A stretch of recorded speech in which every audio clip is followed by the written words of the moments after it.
Uh, doing the Seafarer today. Oh, pick up. Yeah.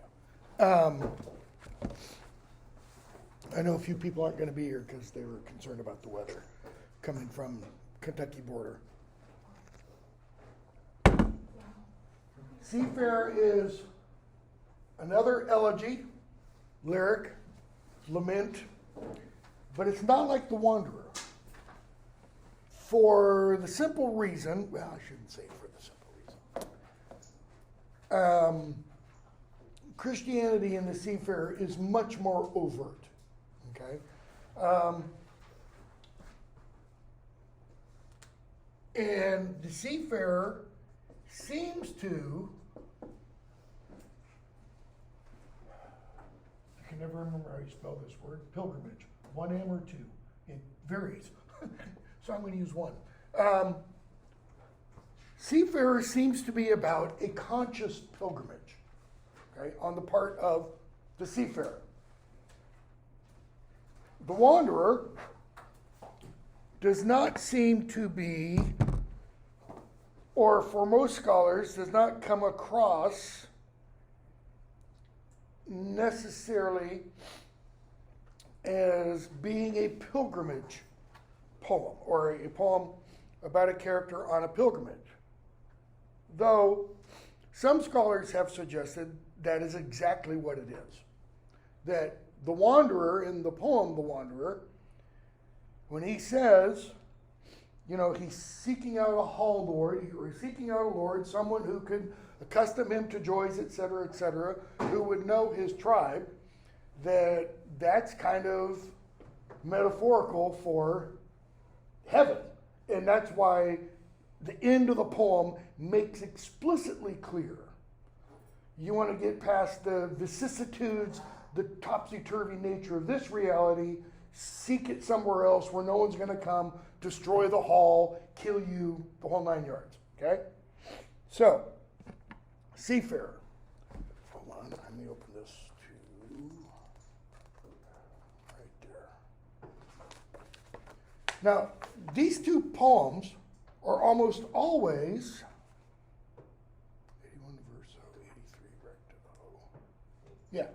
These two poems in anthologies are almost always published back to back, one next to the other, and sometimes described as companion pieces. That the same person who composed one composed the other one, kind of as, one responds to the other, so to speak. In the manuscript, they're separated.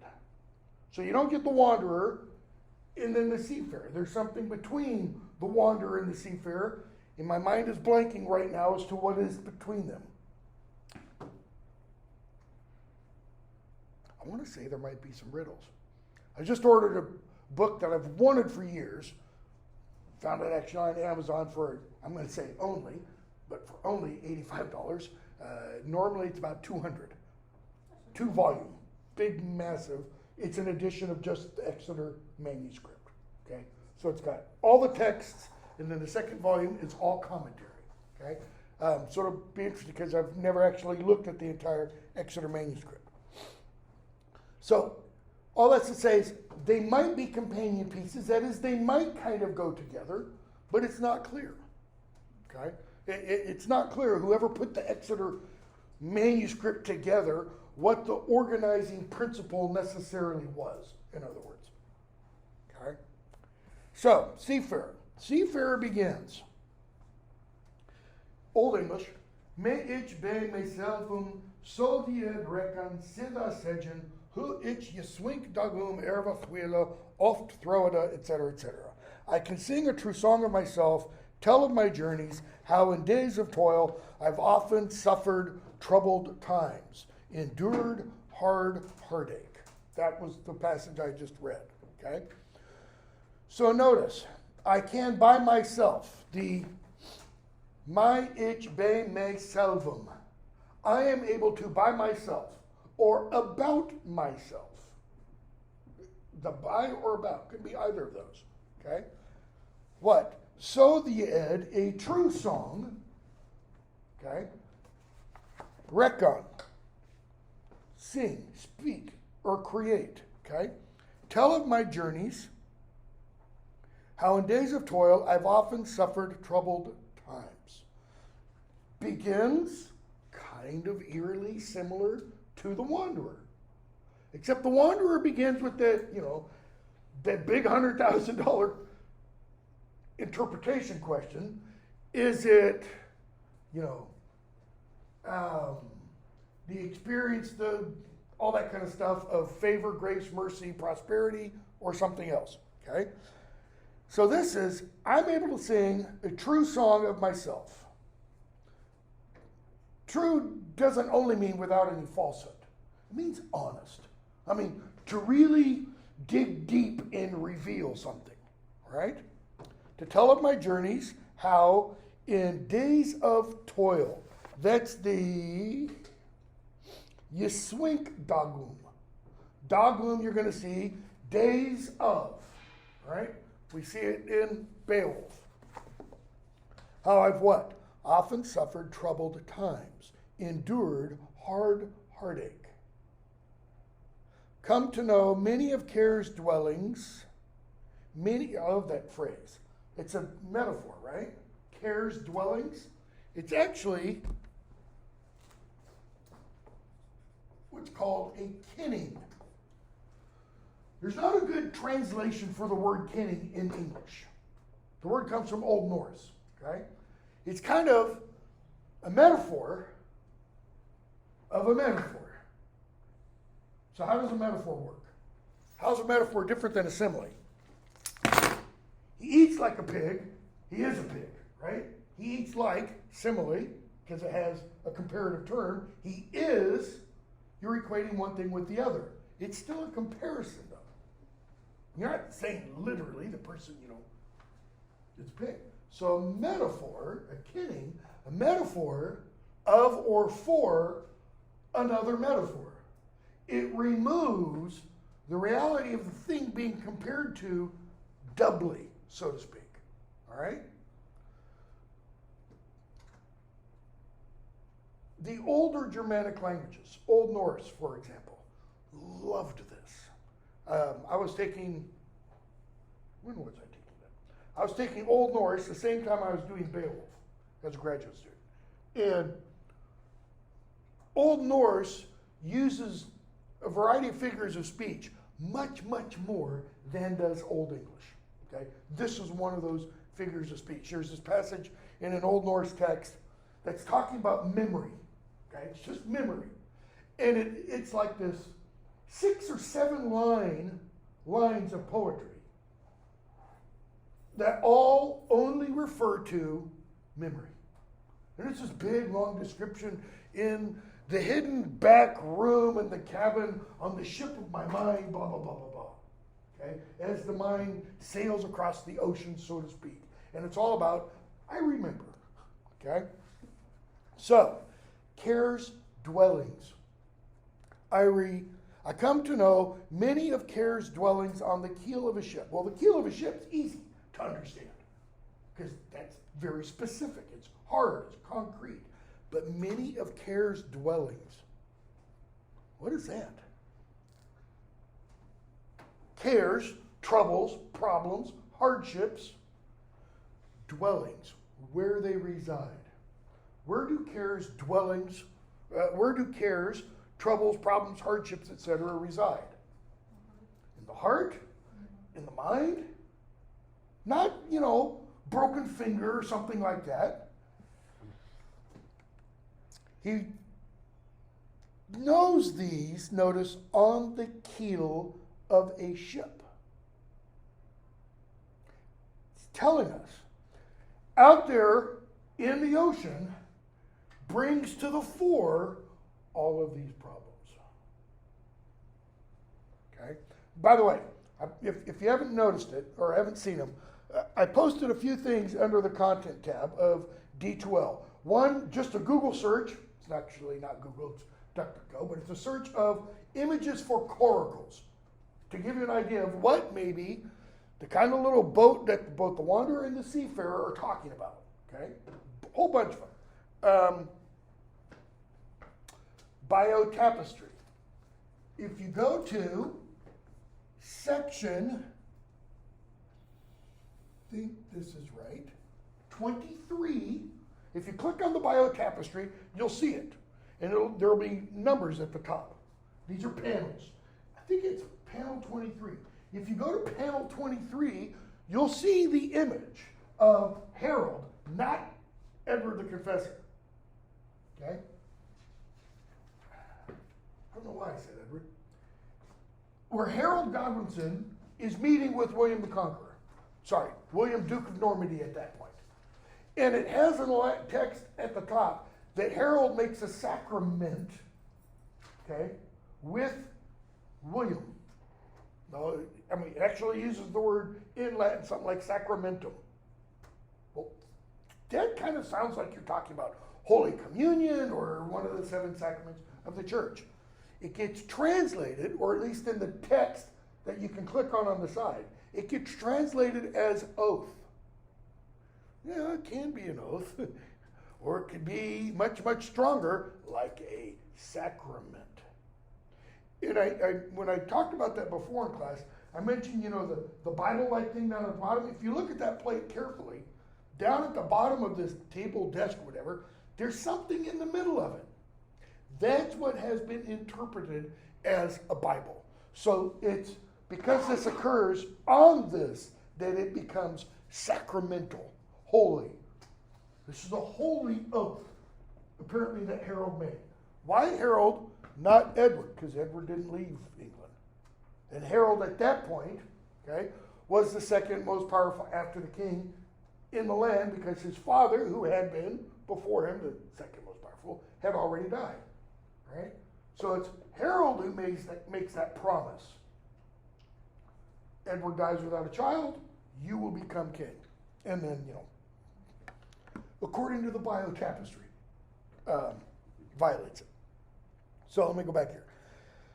Many of Care's dwellings on the keel of a ship, so I, show you the images of the coracle. Terrible tossing of the waves, where the anxious night watch often held me at the ship's stem when it crashes against the cliffs. Now that kind of makes it sound like it's a bigger ship, like there's maybe more than one person, but nothing in the poem suggests that.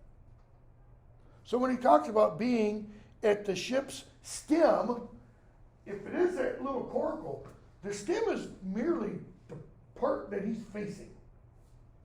Okay? Why is he keeping watch? Help me at the ship's stem when it crashes against the cliffs. He wants to make sure it doesn't literally crash. So he's probably got an oar or a long stick that he can use when he's in shallows to push to keep him away from that. Pinched with cold were my feet, bound by frost in cold fetters.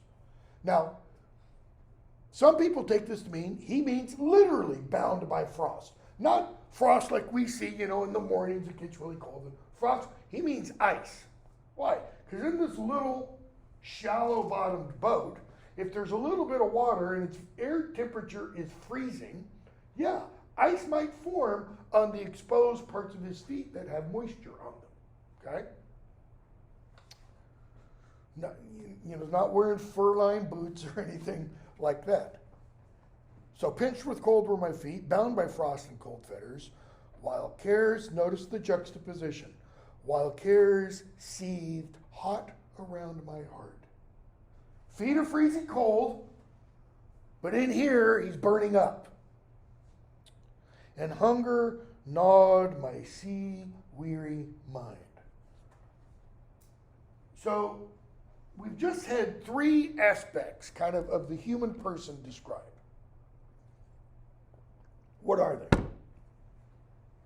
He's freezing. Okay. What part of them? His feet are freezing. His feet are freezing. So what aspect of the human being is that? Physical. Physical, his body. Okay? That's one. What are the other 2? Emotions. Where? In his heart. In his heart. And? His anxiety in his head. Anxiety in his head. Body, soul, mind. Okay? They're all troubled. In other words, this guy has no peace. Everything about him is agitated.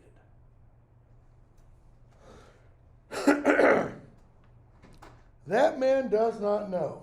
No, back up just a minute. Hunger, notice, gnawed my sea-weary mind. What does hunger usually gnaw? Yeah, the belly. Why does the hunger gnaw at his mind? Maybe hunger for some sort of answer? Louder? Maybe hunger for some Hunger for some kind of answer, hunger for some kind of meaning. Could be. He's a wannabe student and he just wants to learn everything. Intellectually curious? Yeah, it's possible. Or is it that he's so hungry he can't focus the mind? The mind, it's just, I got to get food. A lot of different possibilities. That man does not know. What man? Next line. He whose lot is fairest on land. Now, what does that mean, fairest on land? They got money. Yeah, they have it all. No problems. How I dwelt all winter. Notice, not all year, specifically winter. Why winter? Again, and you don't have to read this literally. That is, you don't have to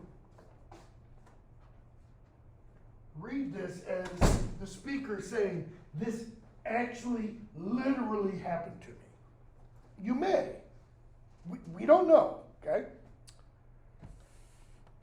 Why winter? hard season. Hard seasons, cold. Where is this probably being, where is this definitely being composed? British Isles?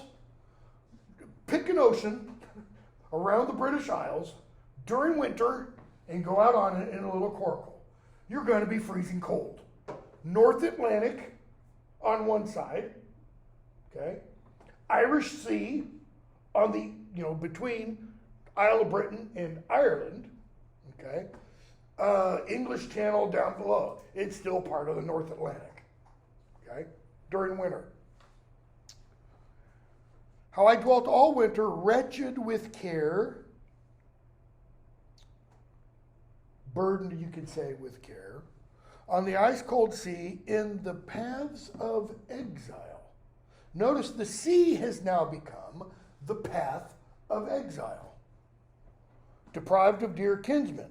And you've got a gloss. A half line may be missing here. There is no break in the manuscript or in the sense of the poem. But the line has only 2 stresses instead of the expected 4. Okay? And because the line has only 2 stresses, metricists, people who focus on the meter of Old English, of which there are a few, say there's got to be something wrong with the poem as we currently have it. Rather than saying maybe this poet, like every poet, wants to break from tradition a little bit. Anglo-Saxon poets do it. We didn't talk about it, but at the end of The Wanderer, you had what are called hypermetric lines. You had some lines that had more than 4 stressed syllables. We get to the Dream of the Rood, we're going to see that. We're going to see several lines that are hypermetric. They don't follow perfectly the rules, okay?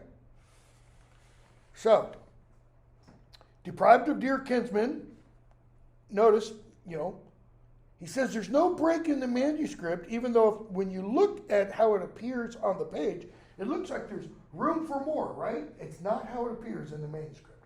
Everything just flows right on. Deprived of dear kinsmen, we're not told how. We're not told, have the kinsmen died? Like we are told in The Wanderer, all right? Hung with icicles of frost while hail flew in showers. What hung with icicles of frost? I. So he's in his little boat, and water dripping from his nose freezes, or from his hair, from his ears. Beard, probably just encrusted with ice. When I had a long beard and used to run, I would, go running when it's 10, 15, 20 degrees. And because when you exhale water vapor, my beard and mustache would just be coated with ice when I finished, okay?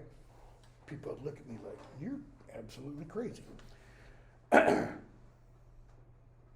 I heard nothing there but the noise of the sea, the ice-cold waves. The wild swan song sometimes served for music. And so the poet now is going to list several birds, okay? The wild swan song sometimes served for music. What does that mean, served for music? What's he suggesting? Or what does the image kind of suggest or evoke? Replacement for the music that you would hear if he was in a hall. Exactly. Go back and reread Bede and what Bede says about Cadman. Why does Cadman get up and leave the hall? Because he can't sing. Not can't sing, carry a tune. He can't sing because he doesn't know how to make a poem according to that Germanic alliterative tradition. So that when he goes out to the stable and has the visitation, and the angel says, assuming it's an angel, Cadman, sing to me, and he says, I can't sing, nevertheless, sing to me, what shall I sing, Lord? Sing to me of creation. And what does Cadman do? He creates Cadman's hymn. Perfectly follows the rules of alliteration. Okay? So he says, I don't have any music. There's no harp being passed around. So what he has instead is the Song of the Swan.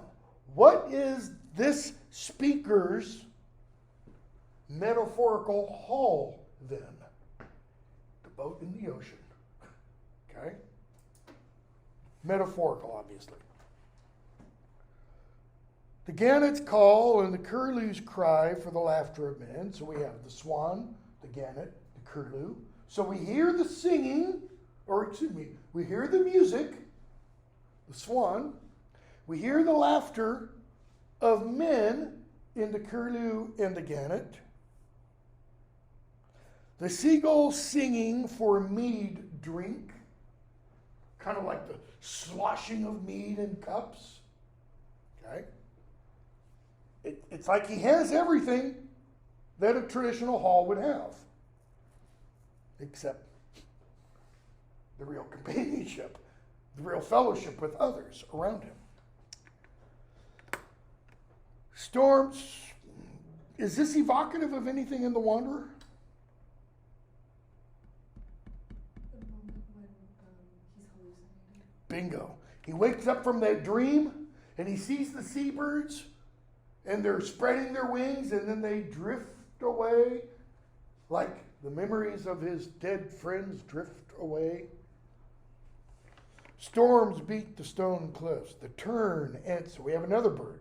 The tern answered, icy feathered. The eagle screamed, dewy feathered. No sheltering family could bring consolation to my desolate soul.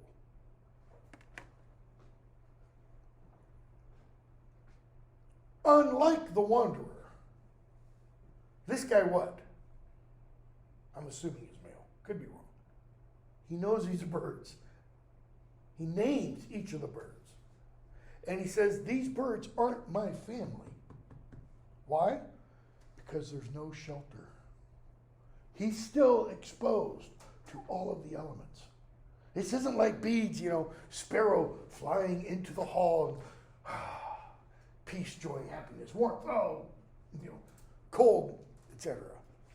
And it's no sheltering family could do what?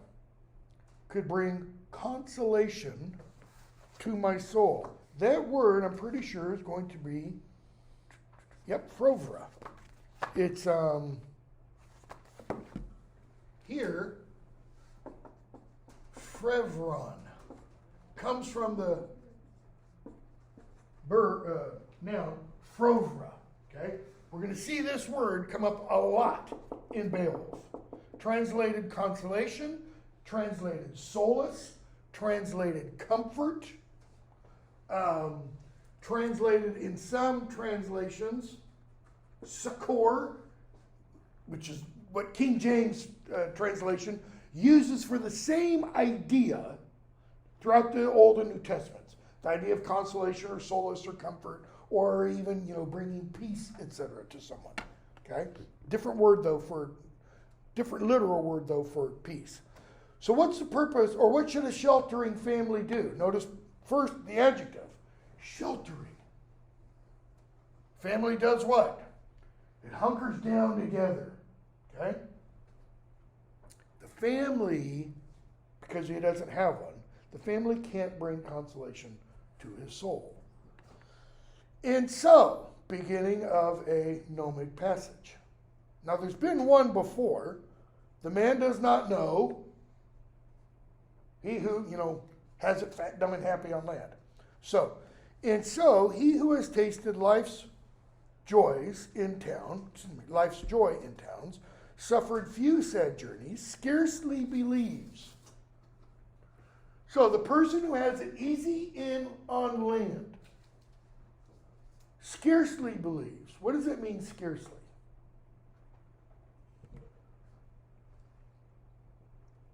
Finds it hard to believe. It's with great difficulty believes. What? Leave the next half line, the proud and puffed up with wine, because that goes back and redefines the person who has it easy on land. Okay? He scarcely believes what I, weary, notice, weary juxtaposed with the one who is proud and puffed up in wine, or with wine, what I, weary, have often had to endure in my seafaring. This is a long way of saying what? Old supposedly Native American saying. Never judge a man unless you've walked a mile in his shoes, moccasins. Okay? The person who hasn't experienced what I've experienced will find it difficult to believe what I experienced. You gotta experience it to understand it, the speaker is suggesting.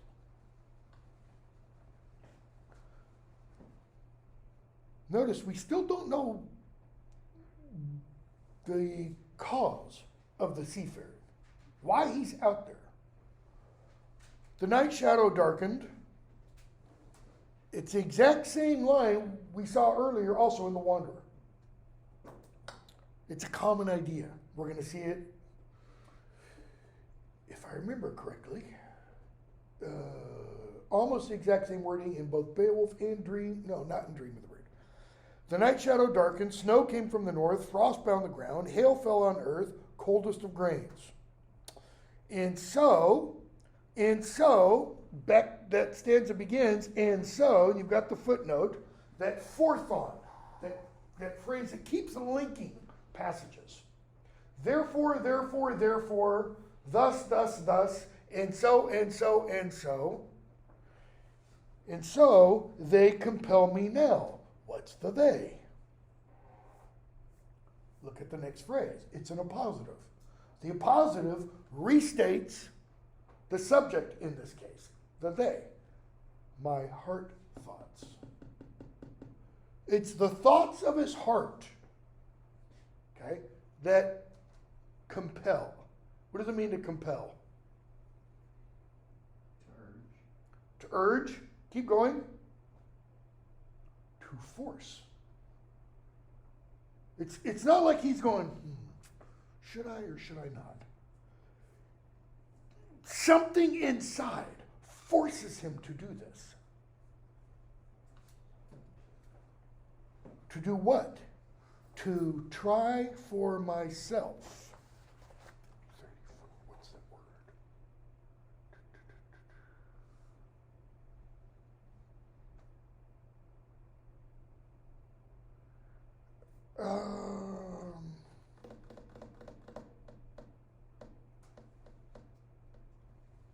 the word that's used is cunnie, which is related to the word for to know.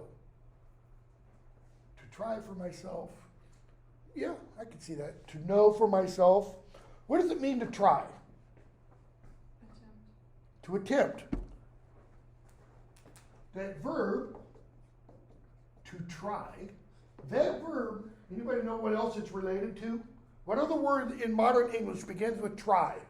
And then there's something that comes next. Trial. And what do you do in a trial? You try somebody. What's meant by try there? Like, I'm going to try to climb Mount Everest.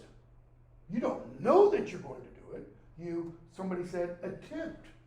So it's related to trial, attempt, prove. Okay? To try, to attempt, to prove for myself what? The high seas, the tossing salt streams. Okay? Attempt what with those? To cross them, to stay alive on them? Or is he trying, proving, attempting more something inside against them? They're like an opponent. My heart's desire urges my spirit time and again to travel, so that I might seek a foreign land somewhere far from here. Now that sounds wonderful, right? I want to travel too. That's not, right? He's not talking about a cruise ship traveling. He's talking a little boat in the middle of the freezing. So why is he on the ocean? It's self-imposed.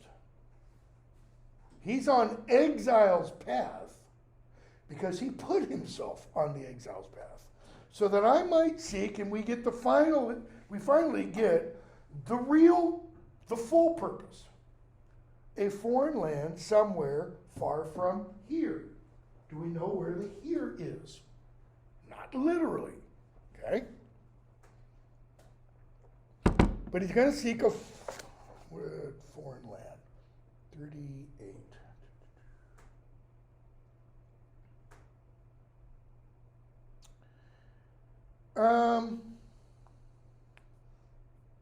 Okay.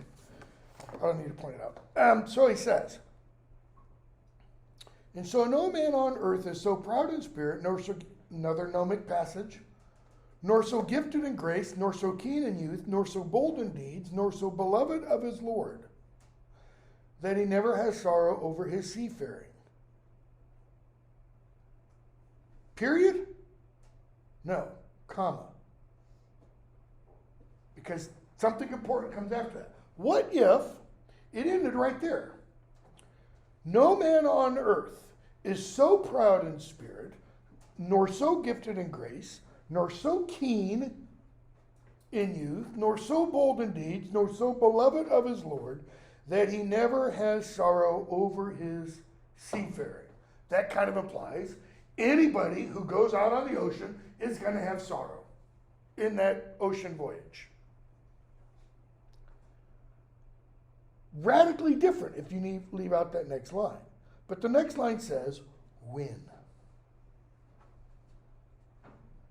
When.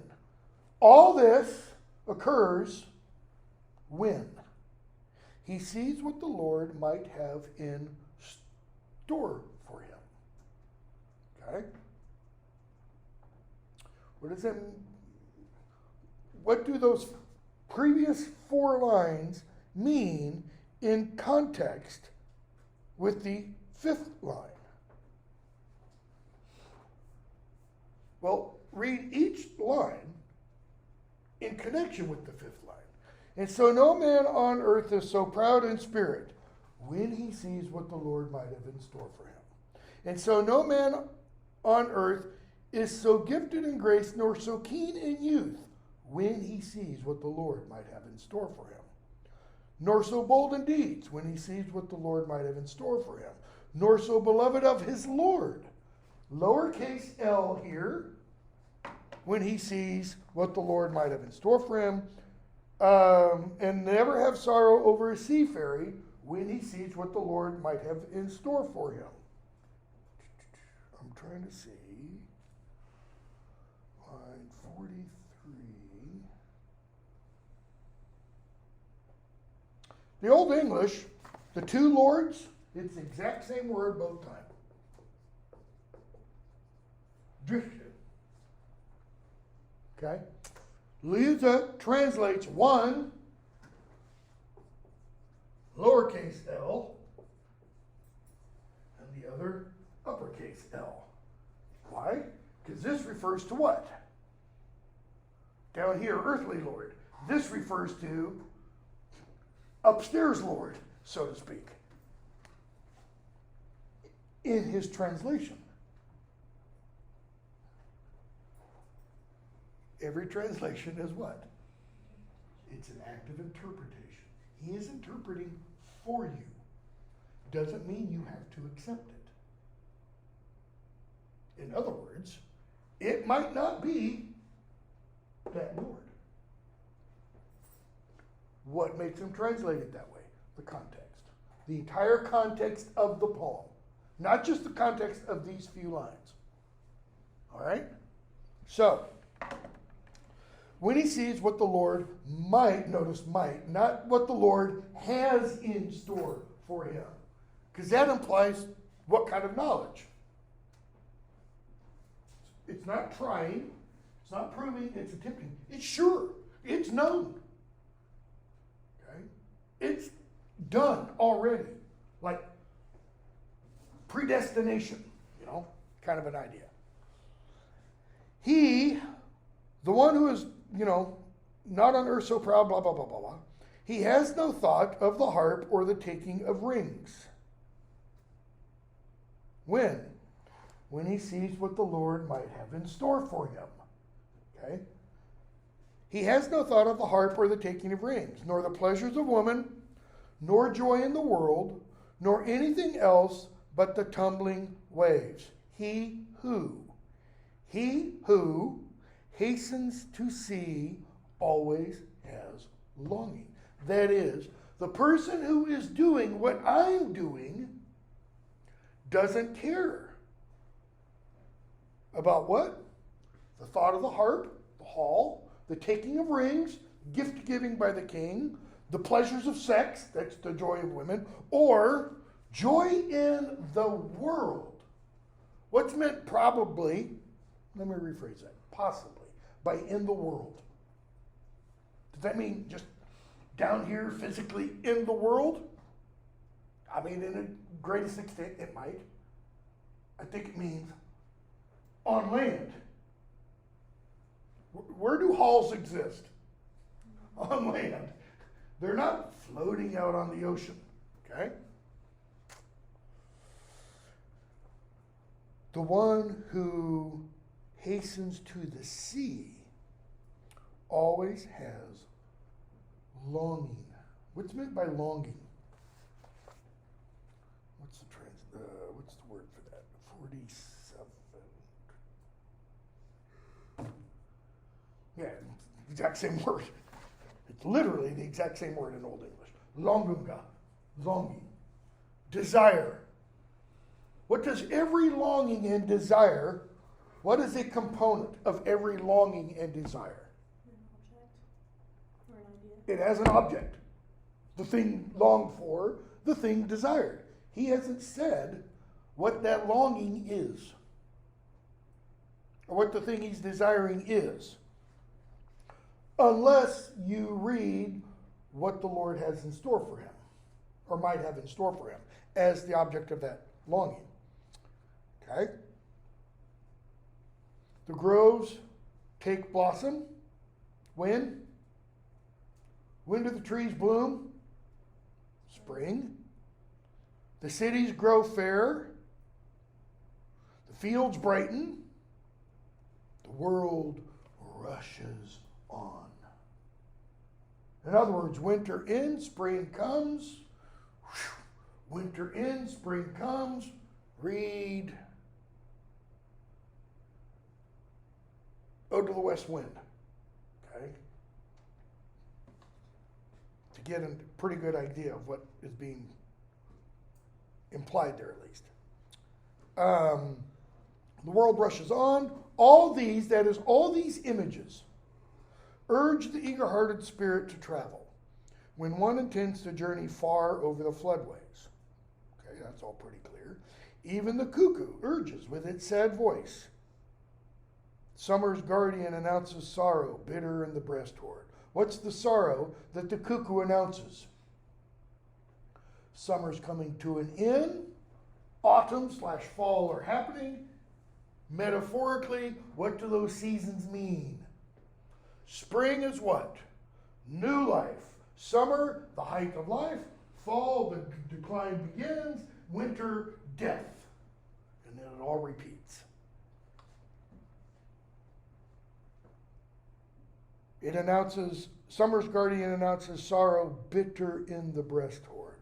What's the sorrow that it metaphorically announces? Death. We all die. It's why it's bitter.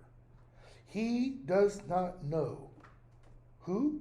The man blessed with ease.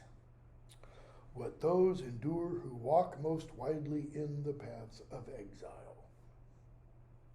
Now, usually, traditionally, when you're talking about those walking in the paths of exile, why are they walking in those paths?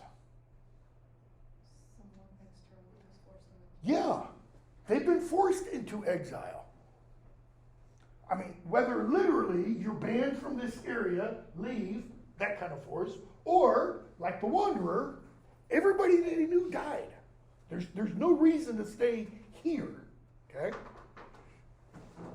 So, if your life is just going swimmingly for you, the speaker says, you will never understand what it's like. Let's update this. Let's say, rather than the paths of exile, homelessness. If you're living on Park Avenue in New York City and you've always lived on Park Avenue in New York City, you're never going to understand what it's like to live under the Brooklyn Bridge. Or any bridge for that matter. Or Murfreesboro. Because, Park Avenue, Murfreesboro, it's kind of like the same analogy. Visit Park Avenue. You'll see what I mean. So, the speaker says, now my thought flies out from my breast. Okay, he's going to send his thought out. My spirit moves with the sea flood, roams widely over the whale's home. That's another kidding. The whale's home. What's the whale's home? The ocean. So why not just say the ocean? Why include the kidding? I mean,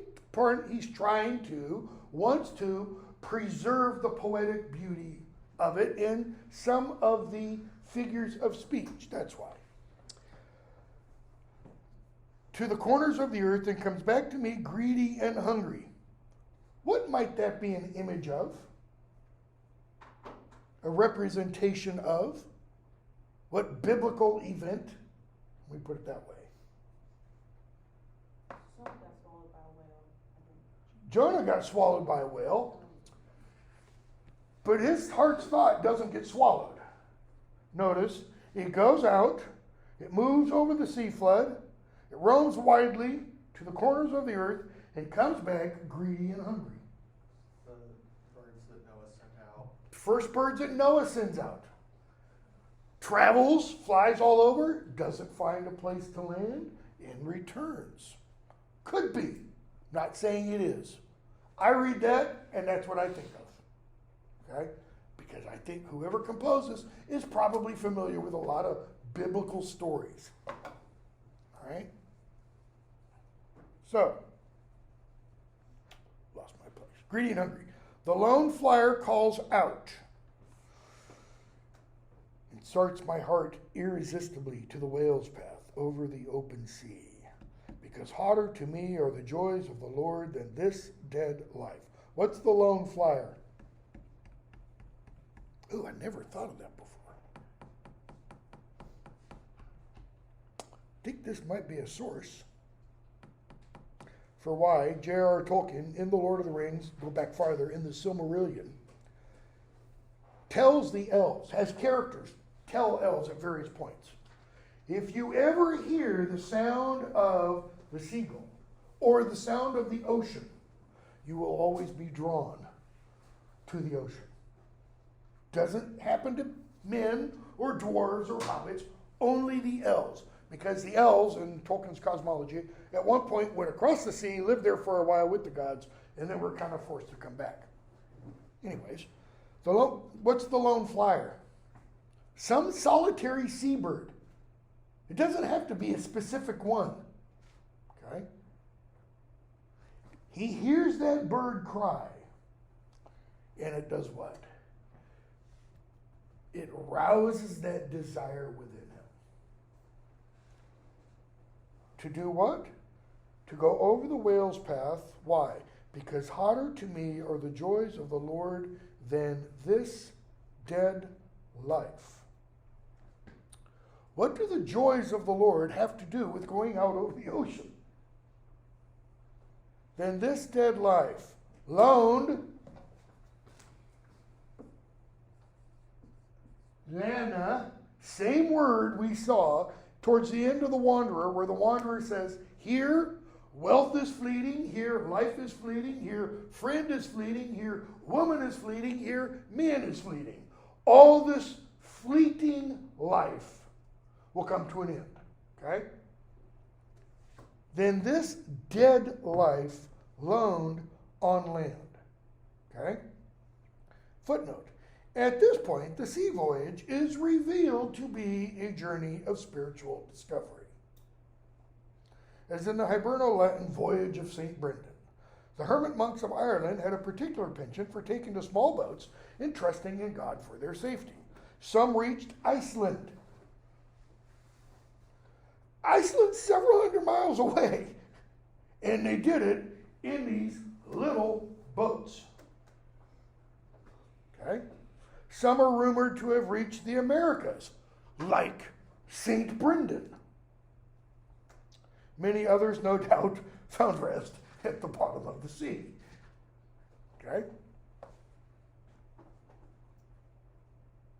Because hotter to me are the joys of the Lord than this dead life, loaned on land. We're going to come back to the joys of the Lord in a moment after we keep going on. I will never believe that earthly goods will endure forever.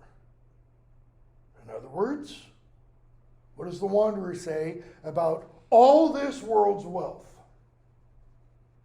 It will stand idle, empty. As Lisa translates it in The Wanderer. Idle is the way I would translate it, because idle implies it's not fulfilling its purpose. It's not being used for what it's meant for. Okay? Always, for everyone, one of three things hangs in the balance before its time. Okay? So one of these three things applies to each of us. Illness, or age, or attack by the sword, wrests life away from one doomed to die. What's meant by doomed to die? Each of us. We're all, quote unquote, fated to die. There's no escaping it. All right? And here's how it's going to happen. Illness, or age, or attack. Really? Are there really that many other options? I mean, today you can say, hit by a car. In one sense, that's kind of attack. I mean, that car's not friendly at that point. And so, for every man, the praise of posterity, those coming after, is the best eulogy. Eulogy. What does that word literally mean? EU.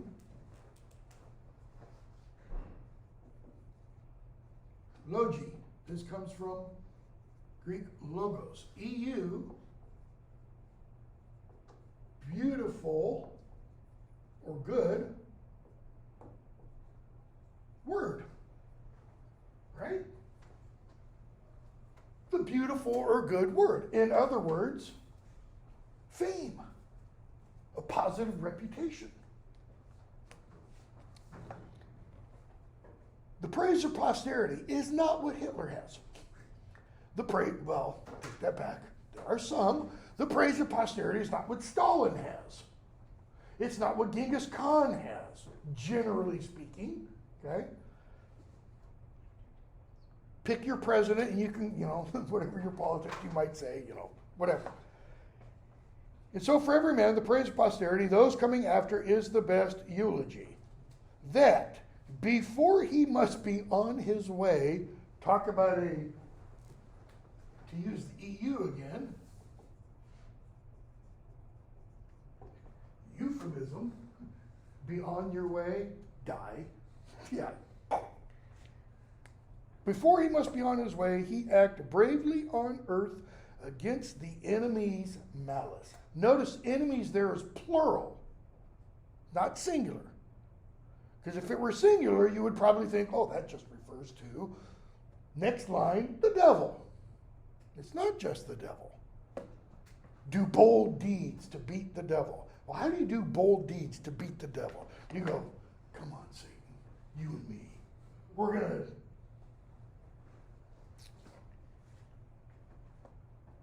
So the sons of men will salute him afterwards, and his praise thereafter live with the angels forever and ever, in the joy of eternal life, delight among heaven's hosts. Wouldn't that be a good ending point? Just stop right there, where you end with all this positive praise. People are praising you. The angels are praising you. Everybody says as you're making your way to heaven, well done, thou good and faithful servant, Or go all British, hurrah, hurrah, The days are lost. So you go from this great praise to life sucks and then you die. And all the pomp of this earthly kingdom. What's meant by pomp? Edward Elgar wrote several pomp and circumstance pieces of music. What's the pomp in pomp and circumstance? Ceremony. How many of you watched any part of the funeral for Queen Elizabeth? I did. I'd been to England. I'd seen her, like where that wall is, on her, whatever it was, 2000, what year? 2002? I don't, something. Her birthday or something, going down the mall, no security. This is right after 9/11, and there's not, police everywhere, etc. Ceremony, pageantry, so to speak. All right. Days are lost, all the pomp of this earthly kingdom. There are now neither kings, nor emperors, nor gold givers, as there once were. Notice, kings, emperors, gold givers. Kings, I want to say that word is actually Caesar, 83. Yeah, it's actually the word Caesars, not kings. Old English, king, or spelled that way sometimes with an I here, king. Either one. It's not that word. It's Caesaras, Caesars. So there are not now Caesars, nor emperors, nor gold givers. Going from the biggest to the least. Right? As there once were. What do we still say today? For example, comparing modern elected leaders with the people alive in the 1750s, 60s, 70s, and 80s.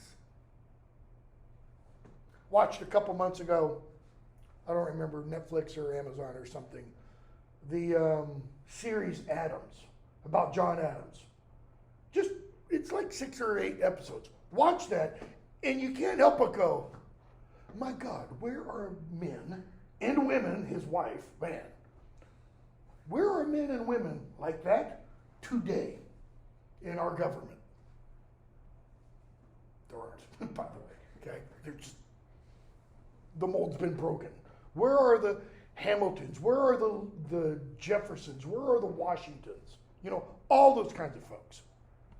That's what this speaker is saying. Notice, this guy's saying this in 700, 800, 900, 1000 AD, and I just said it in 2023.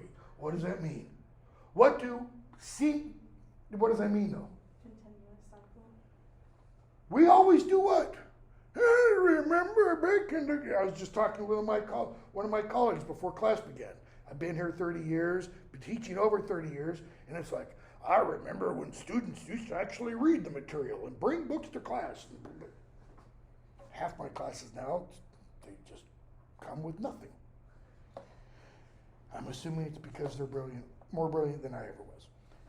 Kings nor emperors nor gold givers as there once were when they did the glorious deeds and lived in most lordly fame. Let me turn for just a moment.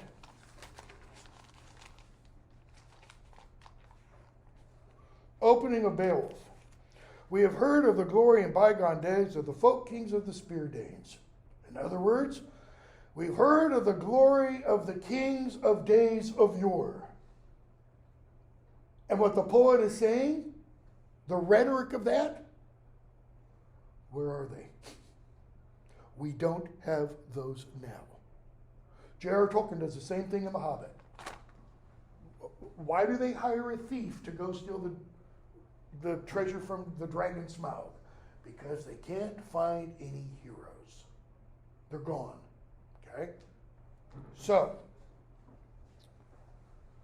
they did the glorious deeds, they lived in lordly fame, all this noble host is fallen. And we're back to the wanderer. Where are the dead? Where are the warriors? The old grizzled warriors standing by the wall, the young warriors in the hall, they've all died. And we are what's left. We're actually going to see a line in Beowulf when the poet is going to say something about the better died and the worse are what survived. And his implication is, and those worse have children, and they're even worse than they were. All this noble host is fallen, their happiness lost. The weaker ones, actually it's right here, the weaker, the Old English is Wirser, W-Y-R-S-E-R. It's not just weaker, it's morally worse. Okay? Ones remain and rule the world, laboring and toiling. Joy is laid low. That's probably litotes. What does it mean, joy is laid low? There ain't no joy in this world. The earth's nobility grows old and withers like every man throughout Middle Earth. Wow. So why go on, right? I mean, we're getting to a kind of nihilistic viewpoint here, which we did see in The Wanderer to some extent. Old age overtakes him. His face grows pale. The gray beard grieves. He knows his old friends, offspring of princes, have been given up to the earth. They've all died and he's left living. When his life fails him, his fleshly cloak will neither taste the sweet nor touch the sore. Meaning, now that's meant both literally and figuratively. When his life fails him, the fleshly cloak, the body, won't do what? Won't feel. Won't do what I just did. How many of you have seen, first of all, which one is it? I believe it's the first one. First Pirates of the Caribbean. Okay? You remember the scene where Barbarossa is on the boat He's talking to, I think, Jack or one of the other characters. And they're all eating and drinking, and then the moon shines, and you see he doesn't really have a body. He's got parts of the body, and he drinks, and you see the wine just go through him. Dead men don't eat. His fleshly cloak will neither taste the sweet, nor touch the sore, nor move a hand, nor think with his mind. In other words, when you're dead, you're really dead. It's not just an illusion. Though a brother may wish to strew his brother's grave with gold, bury him among the dead with heaps of treasure to take with him, that gold will be useless before the terror of God for any soul that is full of sin, the gold he had hidden while here on earth. What is he talking about? You can't take it with you. That's exactly what he's talking about. What's the image that he's talking about? Okay, what else? What do people often do when they bury someone? They put in what we call grave goods. Okay, another one was just discovered a couple weeks ago. Take it back, a couple months ago. Princely burial, I can't remember where, somewhere in England, and sword, buckets, part of a shield, etc. Okay? When we get to Beowulf, I'm going to talk about your introduction, mentioned it, I believe, in the Old and Middle English part. Sutton Hoo, famous archaeological discovery in 1938.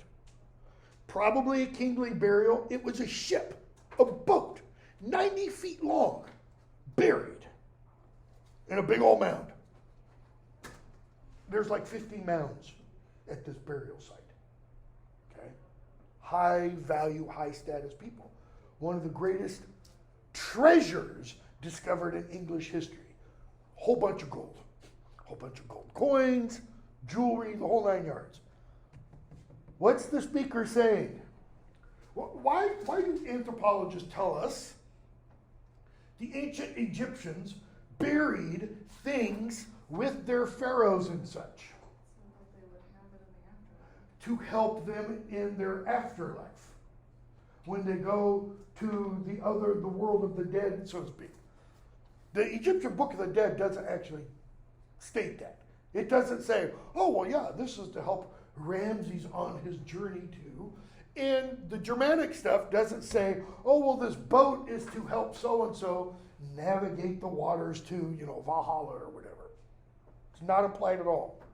That's just anthropologists trying to understand or make sense of what's going on, okay? The speaker's saying, it's not going to do them any good. That gold's not going to do the dead person one lick of good. That gold, notice, will be useless before the terror of God for any soul that is full of sin. The gold he had hidden while here on earth. Is that reference to the parable of the talents? Could be. Very easily could be. The parable of the talent, Jesus gives, in the parable, a rich guy gives one guy 10 talents, another guy 5 talents, another guy 1 talent. The guy with 10 talents takes it and doubles it. The guy with 5 talents takes it and doubles it. The guy with 1 talent takes it and buries it. Because he says, I knew you were a harsh man and you'd want to get your money back. He goes, you damn fool. You should have taken it and doubled it like these guys did. So I'm going to take what you have and send you to hell, essentially. Okay?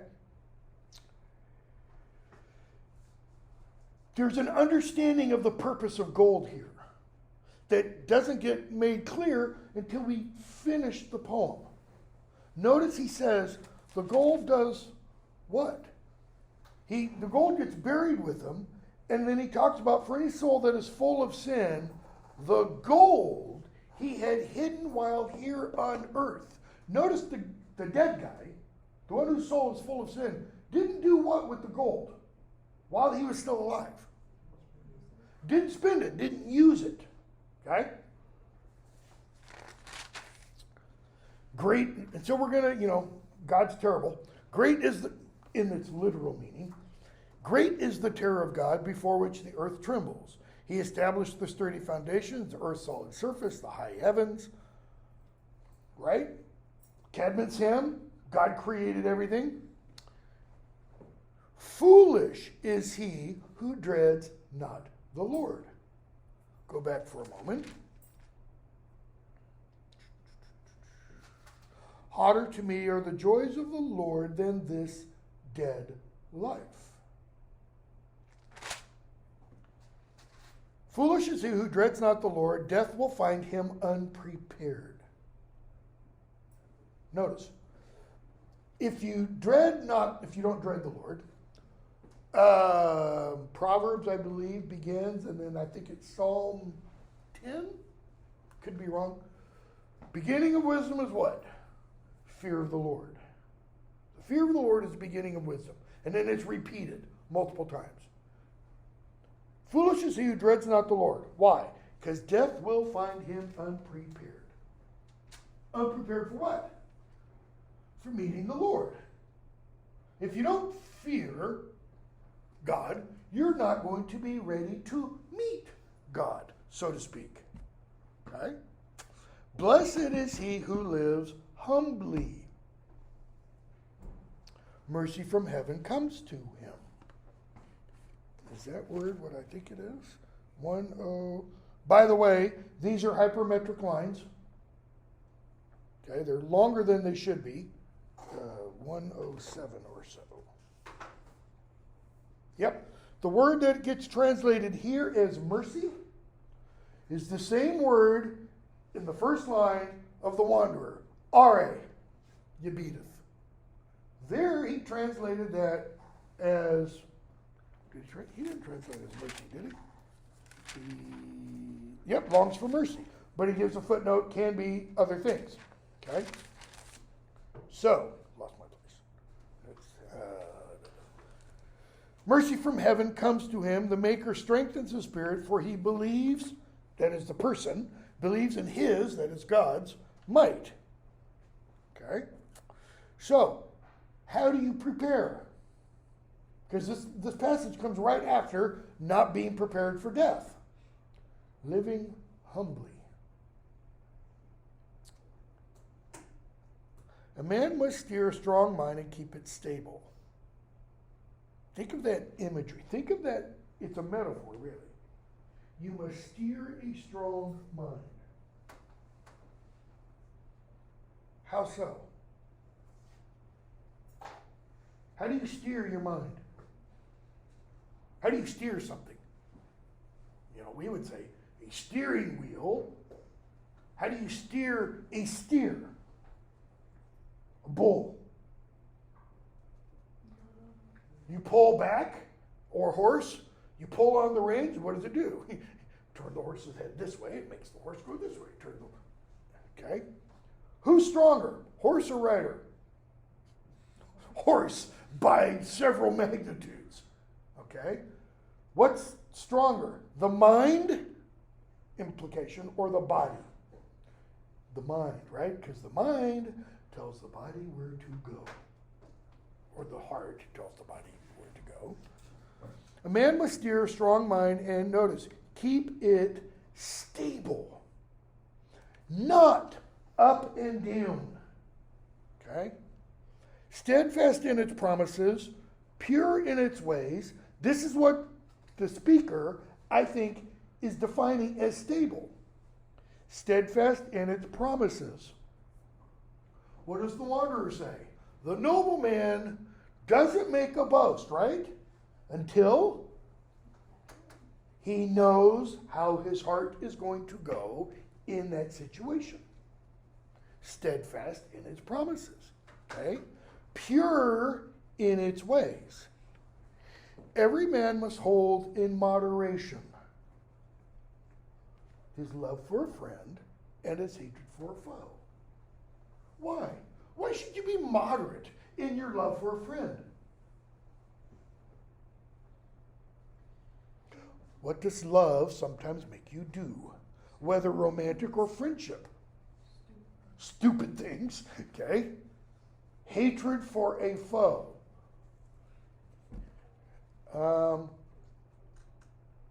history of humanity is pretty much, what do we do to our enemies? What do we do, I don't mean kill them, before we kill them. What do we metaphorically do to our enemies to make it easier to kill them? We demonize them.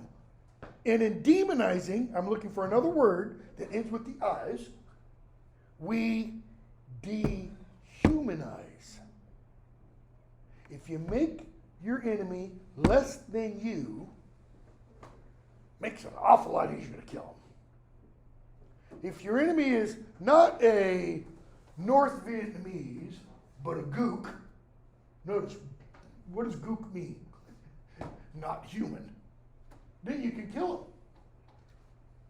Pick your pejorative term to describe a group of people. What's the purpose of the pejorative term? It's to make them less like you. Okay? That's why you should moderate your hatred for a foe. Though he may wish him full of fire. In the full of fire, notice there's a ... and then at the next line, ... Damage in the manuscript. Something's missing here, though there is no gap in the manuscript. That is, the manuscript reads right along. Okay? But scholars and editors think there's got to be something missing here. May wish him full of fire. How so? I mean, literally, like I'm going to drop napalm on you. Yeah, Vietnam. How can you wish your enemy full of fire? You're pointing this way. Go to hell. Here's an example. It still drives me absolutely, makes me spitting nails mad. When the Navy SEALs killed Osama bin Laden, okay, we had, we, the United States, we celebrated that, okay?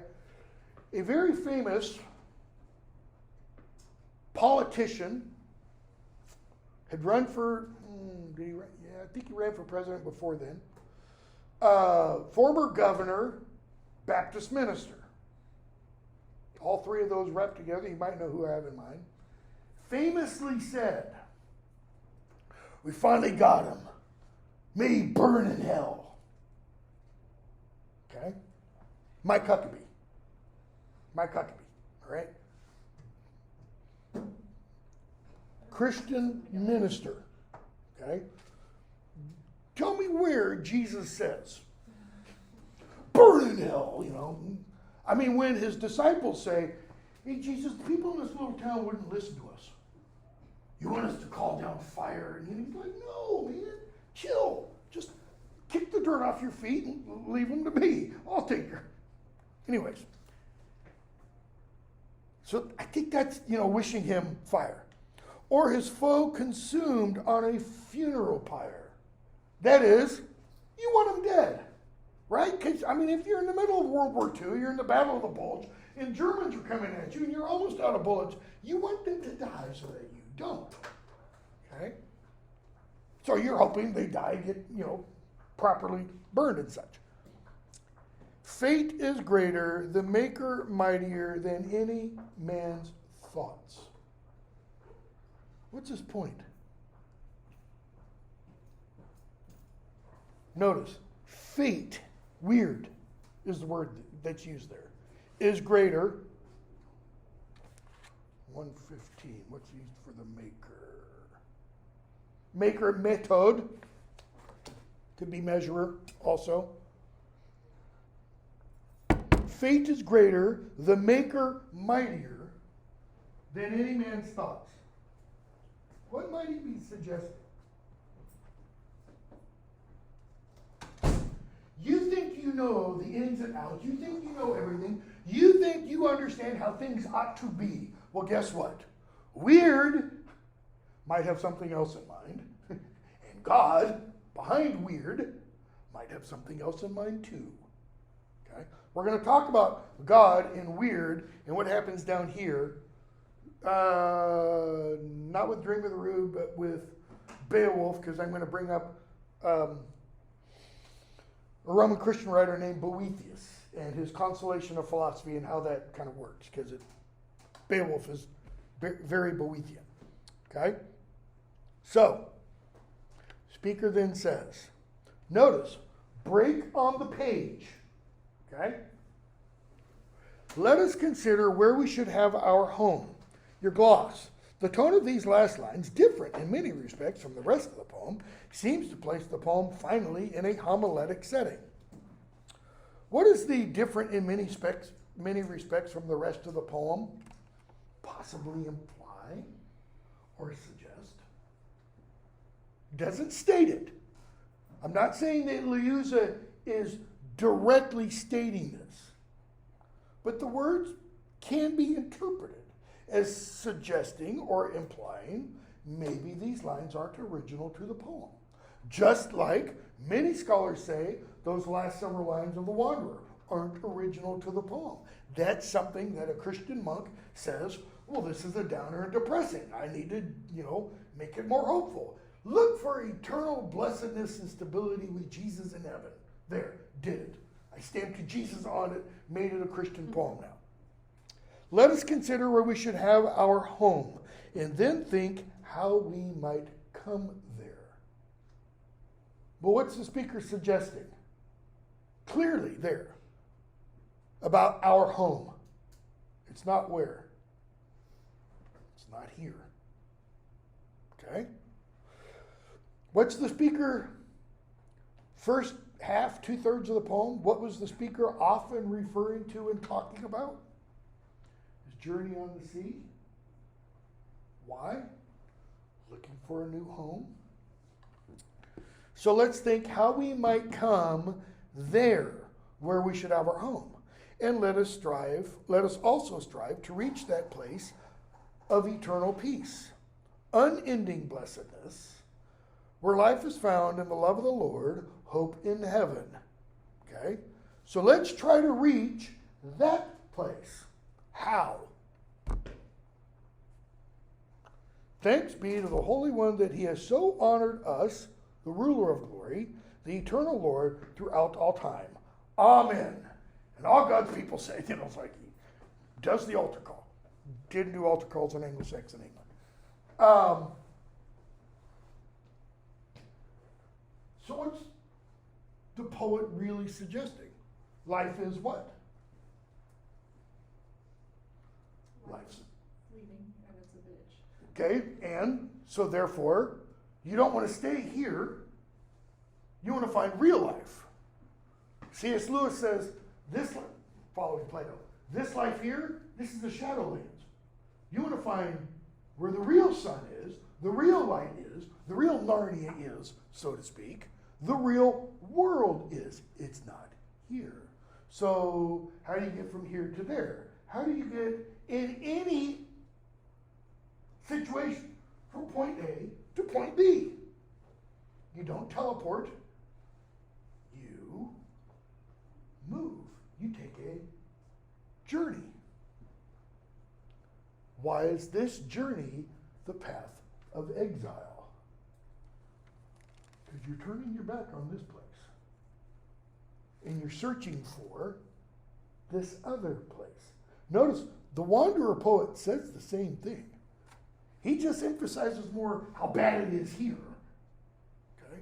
But he does say, I sought a foreign lord, I sought out a foreign land, where he would be accustomed to joy, blessedness, happiness, etc., etc. This poet seems to be the same thing. That's why I put the word pilgrimage up here. Or, because this one I know how to spell, that's a G. It is a peregrinatio, a peregrination. A peregrine is a pilgrim. Okay? Anglo-Saxon scholar named Alvin Lee wrote a book called The Guest Hall of Eden. Okay? And in that book, he talks about the Wanderer, Seafarer, and a bunch of other Old English literature, Beowulf included, and largely argues that a lot of Old English literature is about this journey, this pilgrimage, that life here, as reflected in the literature, is all about the journey. From here to there, from this world to the next. And everything here is preparatory. Like the poet says, foolish is he who dreads not the Lord, death will find him unprepared. Tolkien in his essay, which we'll talk about later, Tolkien in his essay on Beowulf says that all Anglo-Saxon poetry is ultimately about one theme. All of it. What did you mouth? Nope. Well, maybe it's a corollary to it. The death of man and all his works. It's all, Tolkien suggests, about that one theme. The death of humanity and everything we make. In other words, as both these poets kind of emphasize,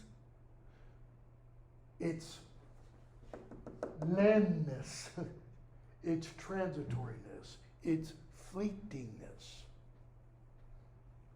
Tolkien doesn't in the Beowulf essay then go on like he does in his fairy story essay, which I might refer to later.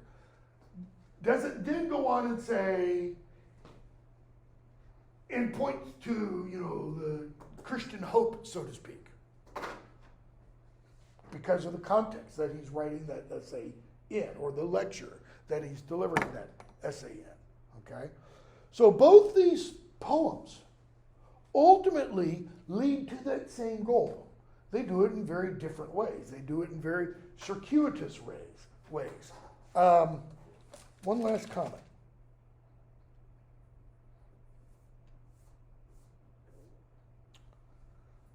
No, talk about that.